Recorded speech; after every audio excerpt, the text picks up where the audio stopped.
Hey everyone, I'm Nerdy Queen Alexis, and welcome back to the channel, and welcome to this army overview for my Slaanesh demons. Slaanesh demons have been incredible. The Legion of Excess is nearly unstoppable at this point, and I've been having a ton of fun with it. So I wanted to dive into the army list that I'm currently using going into this new tournament season. So let's take a look at this army list and go over it. There is a lot of cool stuff in this army, and I absolutely love it. So where do we start? We start by pointing out that I only have 9 Fiends, and I'm getting 3 more. Yeah, but now I can't buy them anywhere, so that's a pickle. So we're gonna figure something out. I'm probably gonna 3D print a few Fiends in different models. I was talking to my buddy Teo, and Teo is amazing. His conversions are incredible for his 3D modeling. And I'm thinking of getting, for my new Fiends, getting Slaanesh demons riding motorcycles. Does it make any sense? No. But will it fit on this base and look really cool? Yes. Yes, it will. So I guess we should start with the overall theme of this army, which is the Seductive Gambit. This means at the end of a charge move, you get to choose whether or not you want to keep the fight's first ability or go into ongoing reserves. What this means is your opponent might be able to hit you first, depending on if you engage with multiple units. You can still go first in ongoing combats just by picking another unit, but we'll talk about that in a few minutes. So if you elect to stay and give up fights first, you get to reroll hits and wounds, which is incredible for Fiends. It's incredible for the entire army. The only one who doesn't benefit from it is basically Shalaxi, and even she can benefit from it. So it's ridiculous. Actually, her and her combined make a really, really sick combo with rerolls. So yeah. Also, there's Kovu. Hello, buddy. How are you doing? Are you here to help with the army overview? Okay. So let's just start at the top. We have Shalaxi Helbane. Shalaxi Helbane is the warlord that I choose. I know a lot of people don't choose Shalaxi. They choose 3 Keepers of Secrets, and they use that extra points to pump in more units into their army. But I have had nothing but luck with Shalaxi, so I'm going to keep her on my list. My next HQs are 2 Keepers of Secrets. This one has Soul Gluttony, so if it kills something, it regains D3 wounds, and it doesn't have to be the unit, it has to kill a model to regain D3 wounds. In a game recently, I had this model regain 9 wounds in 1 turn, and it was nuts. For other HQs, we have the Tormentbringer on Exalted Seeker Chariot. This model has the Dreaming Crown, which adds +1 to hit for everything in the army within a 6-inch aura, except for the monsters. So the 3 Keepers don't benefit from it, but that doesn't matter. She's helping the Fiends, the Chariot, and not really the Seekers. But she's helping the Fiends, and that's the important bit.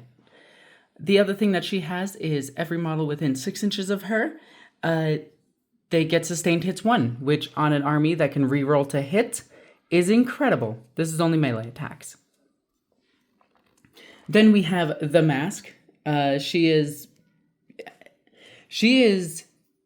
so stupidly useful because if you have her near the combat, a unit of Fiends in combat, and Shalaxi in that combat, your opponent has -1 to hit in combat because of them, -1 attack because of her, -1 to wound because of her. And these all stack if they're in or near the same combat. She has to be near the combat, they have to be in the combat. So I always keep Fiends next to Shalaxi, so Shalaxi can heroically intervene, and then because she doesn't gain fights first, so she can't seductively gambit if she heroically intervenes. She has to charge in the charge phase to gain fights first, to put it off, to fight first, unless the Emperor's Children Codex has come out at this point and they already have fights first, which I doubt they're going to have. She is a little missile that you have to keep alongside your Shalaxi to keep Shalaxi alive. You don't want her in combat, you want her surrounded by Fiends, and you want her to be moving along with the army. With this army, you're not deep striking a single thing. You're putting everything on the field and just rushing at your opponent. So that's all the HQs. We have 1, 2, 3, 4, 5 different characters. So if your opponent takes Assassinate and bring it down, they just have to kill the 3 big demons and this to gain some points. They're better off using tactical objectives, but, you know, whatever. For the main course of this army, we have the 12 Fiends. Fiends are incredible. Your opponent has to take desperate escapes to get away from them. Your opponent gets -1 to hit in melee with them. They can choose to reroll hits and wounds if they go last in combat. They are just absolutely nuts. I don't know how else to put it. They have 5 attacks each, so that's 10, 20, 30 attacks from the entire unit that can reroll to hit and wound, assuming they survive the combat. They can get sustained hits to gain even more attacks. They're going to be hitting on 2s thanks to the Dreaming Crown on her. So they're hitting super hard, rerolling to get those devastating wounds at 2 damage apiece, and they're buffing their AP thanks to the keepers near them. And keep in mind, these AoEs don't say wholly within. You could just have one trailing behind to get each of these AoEs onto their unit and just absolutely barrage something. You could also have the Masque nearby to give your opponent -1 to wound them. They're toughness 5, so they're not exactly tanky. They're going to die really quickly. You have to hide them behind buildings and run through the buildings because they are beasts. They can do that. I do apologize about my voice. I am getting a little sick. I'm getting like nasally sick, so I apologize. But these girls, guys, boob, horse, centaur, anteater things, they are the main striking force of your army, but the Keepers of Secrets are going to scare the hell out of your opponent, and your opponent's probably going to target these over your Fiends. And if they do, you don't care. Then we have, we do have another HQ. Oops, sorry, the Infernal Enrapturess. I think that's the Infernal Enrapturess. Yeah, the musical one that has the las cannon. She is in a squad of Daemonettes. This is another character. And she can revive D3 of the Daemonettes. Once per turn in your command phase. And then if they pass a morale, they can resurrect D3 models. So the whole point of this unit is to hold the backfield objective, but slowly inch your way closer to your units of Fiends, and then use a stratagem to put the wounds on them instead of your Fiends to keep your Fiends alive a bit longer, and hopefully don't have the entire unit die like I usually do, but I would rather this whole unit die than my Fiends die. But you say you lose 7 to 8 of them, the next turn you're reviving a bunch of them, and potentially you can battle shock your whole army again to revive even more of them. So you have 3 chances to revive D3 of these models. So if you go down to just all of these, blah, blah, blah, blah. Wait, we want the banner. The banner should always be the last one to survive because of the +1 leadership. But if 9 of these die and you still have these 2, there's a potential of reviving all of these. All 9 of them. It's rare, but it can happen. So, where else do we got? What else do we got in this army? This army's crazy. I love this army. We have a Seeker Chariot. This thing is actually in here because it can absorb wounds for the Fiends.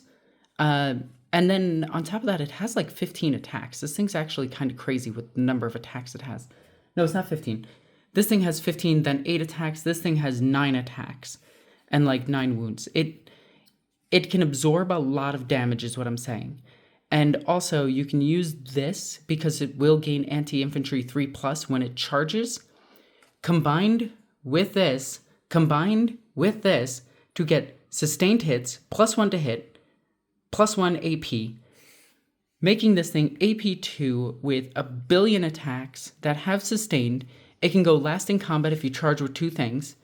And that's one of the biggest keys with this army. You want to charge 1 unit with multiple things so that you can Seductive Gambit one of the units. And your opponent will try to attack the Seductive Gambited unit over the one that is attacking already. And then the Seductive Gambit one will have all of its benefits going in. You just need to keep CP to send wounds to something else. And personally, I would always send wounds to my Chariots versus my Fiends. My Fiends need to stay alive. Okay, and then we have, what else in this? Oh yeah, 1 unit of Seekers. This unit of Seekers is a scout unit. It moves 9 inches before the game begins, and then it moves 14 inches, and then it has about 25 attacks. These don't do anything in combat, and the second something shoots them or looks at them, they tend to just die. So I don't really care too much about them, but they just run around grabbing objectives. So this thing is your objective grabber, this thing is your objective grabber, these things are your home field holder, and everything else is just moving towards your opponent. And I didn't even talk about the coolest thing in this army. She can move through walls.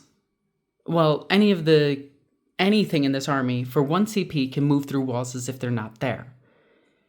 Shalaxi moves 14 inches.